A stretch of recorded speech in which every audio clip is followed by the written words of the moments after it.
മൂന്നാം മോദി സർക്കാരിൽ 72 മന്ത്രിമാർ ഞായറാഴ്ച സത്യപ്രതിജ്ഞ ചെയ്ത് അധികാരമേറ്റിരിക്കുകയാണ്. വകുപ്പുകളുടെ കാര്യവും തീരുമാനമായി. ബി.ജെ.പിയിൽ നിന്ന് 61 പേരും പ്രധാന സഖ്യകക്ഷികളായ ടി.ഡി.പിയിൽ നിന്നും ജെ.ഡി.യുവിൽ നിന്നും 2 വീതം പേരുമാണ് സത്യപ്രതിജ്ഞ ചെയ്തത്. 7 സഖ്യകക്ഷികൾക്ക് ഓരോന്ന് വീതം മന്ത്രിസ്ഥാനവും നൽകിയിട്ടുണ്ട്. ഇതിനിടെ സഹമന്ത്രിസ്ഥാനം നൽകി ഒതുക്കിയതിൽ അതൃപ്തിയുമായി മഹാരാഷ്ട്രയിലെ പ്രധാന സഖ്യകക്ഷികളായ ശിവസേന ഷിൻഡെ പക്ഷവും അജിത് പവാർ എൻ.സി.പിയും രംഗത്തെത്തിക്കഴിഞ്ഞു. എന്നാൽ ഇപ്പോൾ രാഷ്ട്രീയ നിരീക്ഷകരുടെ എല്ലാം ശ്രദ്ധ മറ്റൊരു പദവിയിലാണ്. ആരാകും ലോക്സഭാ സ്പീക്കർ? എൻ.ഡി.എക്ക് തുടർച്ചയായി മൂന്നാം ഊഴം നേടിക്കൊടുക്കുന്നതിൽ നിർണായക പങ്കുവഹിച്ച ചന്ദ്രബാബു നായിഡുവും നിതീഷ് കുമാറും സ്പീക്കർ പദവിക്ക് വേണ്ടി ചരടുവലികൾ ആരംഭിച്ചു കഴിഞ്ഞു. സർക്കാരിനെ പിന്തുണയ്ക്കാനുള്ള ഉപാധിയായി നായിഡു നേരത്തെ തന്നെ സ്പീക്കർ പദവി ആവശ്യം മുന്നിൽ വെച്ചിരുന്നു എന്ന് ദേശീയ മാധ്യമങ്ങൾ റിപ്പോർട്ട് ചെയ്യുന്നുണ്ട്. പേരിന് മാത്രം അധികാരങ്ങളുള്ള വെറും കടലാസ് പവറുള്ള ഈ പദവിക്ക് വേണ്ടി എന്തിനാണ് ഇത്ര പിടിവലിയും വിലപേശലും എന്ന കൗതുകം പലർക്കുമുണ്ട്. നായിഡുവും നിതീഷും ആ പദവിയിൽ കണ്ണുവെക്കുന്നത് വെറുതെയല്ല. സഖ്യകക്ഷികളുടെ മാത്രം പിൻബലത്തിൽ അധികാരമുറപ്പിച്ച നരേന്ദ്രമോദിക്കും ബി.ജെ.പിക്കും കൃത്യമായൊരു സന്ദേശവും മുന്നറിയിപ്പും കൂടിയാണ് ആ നീക്കം. ലോക്സഭയുടെ ഭരണഘടനാപരമായുള്ള തലവനാണ് സ്പീക്കർ. ഡെപ്യൂട്ടി സ്പീക്കർ സ്പീക്കറുടെ അഭാവത്തിലുള്ള സഭാനാഥനും. 1919 ഗവൺമെന്റ് ഓഫ് ഇന്ത്യ നിയമപ്രകാരമാണ് 2 പദവികളും രാജ്യത്ത് ആരംഭിക്കുന്നത്. ലോക്സഭയുടെ ആദ്യ സമ്മേളനത്തിലാണ് സ്പീക്കറെ തെരഞ്ഞെടുക്കാനുള്ള വോട്ടെടുപ്പ് നടക്കുക. ഇതിനു മുൻപ് നിയുക്ത എംപിമാരുടെ സത്യപ്രതിജ്ഞാ ചടങ്ങും സ്പീക്കർ തെരഞ്ഞെടുപ്പും നിയന്ത്രിക്കാനായി അംഗങ്ങളിൽ നിന്ന് പ്രോട്ടേം സ്പീക്കറെ രാഷ്ട്രപതിയും നിയമിക്കും. സഭാനാഥനായതുകൊണ്ട് തന്നെ അകത്ത് അംഗങ്ങളുടെ അച്ചടക്കവും ഇടപെടലുകളുമെല്ലാം സ്പീക്കറുടെ മേൽനോട്ടത്തിലായിരിക്കും. ഭരണ പ്രതിപക്ഷ അംഗങ്ങൾക്കിടയിൽ ബഹളമോ അല്ലെങ്കിൽ തർക്കമോ എല്ലാമായി കാര്യങ്ങൾ കൈവിട്ടു പോകുന്ന സന്ദർഭങ്ങളിൽ സഭ നിർത്തിവെക്കുന്നതും ആവശ്യമാണെങ്കിൽ പിരിച്ചുവിടുന്നതുമെല്ലാം സ്പീക്കറാകും.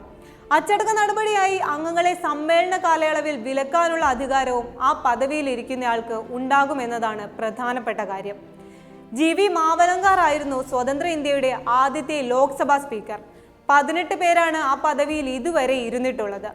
നിഷ്പക്ഷത അഥവാ ഭരണ പ്രതിപക്ഷ വ്യത്യാസമില്ലാതെ എല്ലാവരോടും തുല്യമായി പെരുമാറുക എന്നതാണ് സ്പീക്കറുടെ പ്രധാന യോഗ്യത.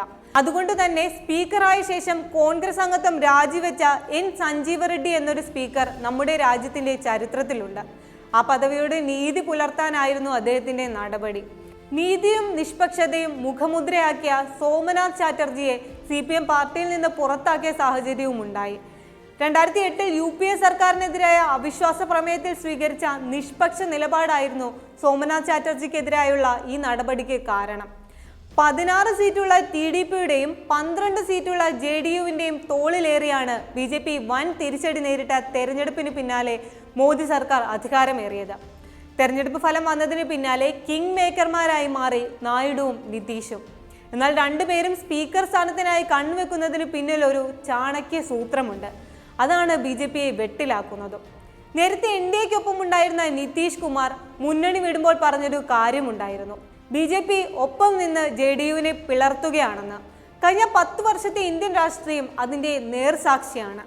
കർണാടക, മഹാരാഷ്ട്ര, മധ്യപ്രദേശ് തുടങ്ങി ഒരുപാട് സംസ്ഥാനങ്ങളിൽ ഓപ്പറേഷൻ കമല എന്ന പേരുള്ള ബി.ജെ.പിയുടെ കുശാഗ്ര കുൽസിത ബുദ്ധി പല തവണ കണ്ടതാണ്.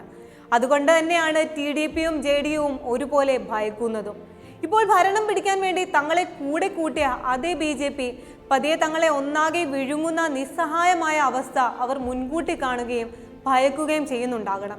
അത്തരമൊരു ഘട്ടത്തിൽ സ്പീക്കറുടെ റോൾ പ്രധാനമാണ്. കൂറുമാറ്റ നിയമം, ജനപ്രാതിനിധ്യ നിയമം തുടങ്ങിയ വിഷയങ്ങളിലെല്ലാം അവസാന വാക്കായി വരിക സ്പീക്കറാകും. അടുത്തിടെ മഹാരാഷ്ട്രയിൽ നടന്ന ഭരണാട്ടിമറി നാടകം ഈ പാർട്ടികളുടെ എല്ലാം മനസ്സിലുണ്ടായിരിക്കണം. ശിവസേനയെ പിളർത്തി ഏക്നാഥ് ഷിൻഡെയും എൻ.സി.പിയെയും പിളർത്തി അജിത് പവാറിനെയും അടർത്തിയെടുത്ത് മഹാരാഷ്ട്രയിൽ ബി.ജെ.പി നടത്തിയ രാഷ്ട്രീയ നാടകങ്ങൾക്ക് കൂട്ടുനിന്നത് നിയമസഭാ സ്പീക്കറായിരുന്നു. ലോക്സഭയിൽ കേവല ഭൂരിപക്ഷം ഉറപ്പിക്കാനാകാതെ വിയർക്കുന്ന ബി.ജെ.പി സമാനമായ നീക്കങ്ങൾ ഭാവിയിൽ കേന്ദ്രത്തിലും പരീക്ഷിച്ചേക്കാമെന്ന ഭയം ഏറെ രാഷ്ട്രീയം കണ്ടുപരിചയമുള്ള നിതീഷിനും നായിഡുവിനും ഉണ്ടാകും. അതുകൊണ്ട് തന്നെ സ്പീക്കർ എന്ന യഥാർത്ഥ അധികാരം തങ്ങളുടെ കയ്യിൽ തന്നെ ഉറപ്പിച്ച് ബി.ജെ.പിയുടെ ഭാവിയിലുള്ള ഏത് രാഷ്ട്രീയ നീക്കങ്ങൾക്കും ഇപ്പോൾ തന്നെ തടയിടുക എന്ന തന്ത്രമാകും രണ്ടുപേരും പയറ്റുന്നത്. 1998 A.B. വാജ്പേയി സർക്കാരിൽ നിർണായക റോളുണ്ടായിരുന്ന നായിഡുവിന്റെ പാർട്ടിക്ക് സ്പീക്കർ സ്ഥാനം ലഭിച്ചിരുന്നു. GMC ബാലയോഗി ആയിരുന്നു അന്ന് ആ പദവിയിലിരുന്ന ജെ.ഡി.യുവിന്റെ പ്രതിനിധി. അന്ന് NDA കൺവീനറുമായിരുന്നു നായിഡു.